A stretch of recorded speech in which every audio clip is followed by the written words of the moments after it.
Good evening, good evening. God bless you, God bless you. Welcome to Spilling the Tea at 10 on Word at Night.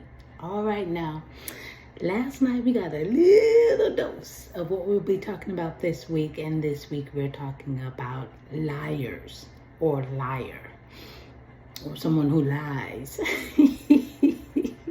All right, so let's get started. I've got a little ways to go tonight, so bear with me. It's not going to be that long, but it's longer than normal. All right, we're going to be coming from John chapter 8, starting at verse 37. John chapter 8, starting at verse 37. And I'm reading from the New King James Version. Okay, and the Bible says, and Jesus is speaking, I know that you are Abraham's descendants, but you seek to kill me because my word has no place in you. I speak what I have seen with my Father, and you do what you have seen with your father. Ugh. They answered and said to him, Abraham is our father. Jesus said to them, if you were Abraham's children, you would do the works of Abraham. But now you seek to kill me, a man who has told you the truth, which I heard from God. Abraham did not do this. You do the deeds of your father. Then they said to him, we were not born of fornication. We have one Father, God. Jesus said to them, if God were your Father, you would love me, for I proceeded forth and came from God, nor have I come of myself, but he sent me. Why do you not understand my speech? Because you are not able to listen to my word. You are of your father, the devil, and the desires of your father you want to do.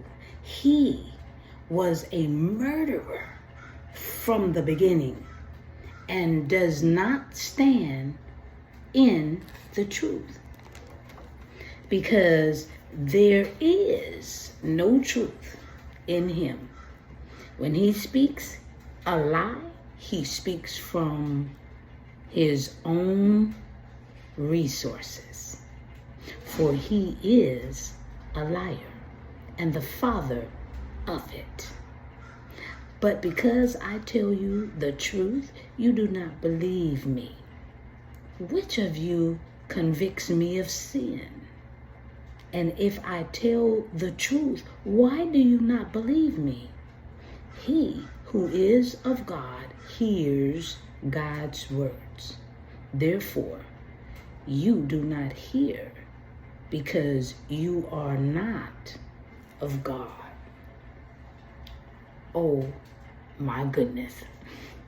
When we dislike or when we disagree with whatever Jesus has to say, when he only tells the truth in whatever he brings to the table, it will always be us who has the problem.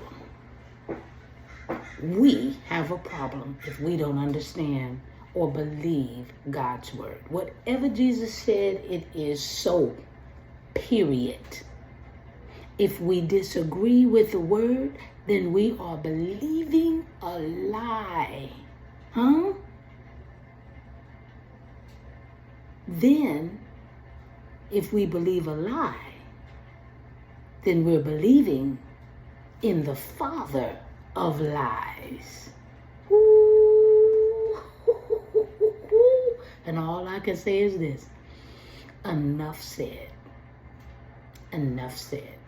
The word is true, period. Whether we like it or not, whether we disagree with it or not, the word is true, period. Let me top that off with a quote of the day. There are some people so addicted to exaggeration, they can't tell the truth without lying. I'm just spilling the tea at 10 on Word at Night. Wow, you guessed it.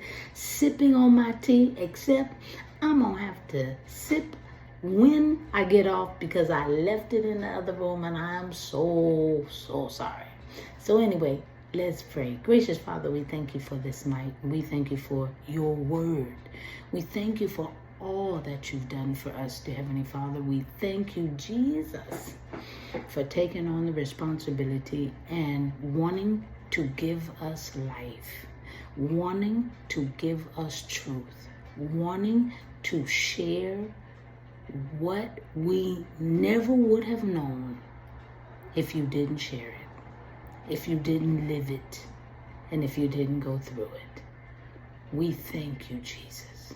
We thank you, Father God, for sending your Son. We thank you, Father God, for sending the Holy Spirit. We thank you that one day, even though we may not understand it all, we will understand it by and by. We thank you. In Jesus' name, amen. All right. I love you so very much. Continue to read in the Word because it is true. I love you. Have a great night.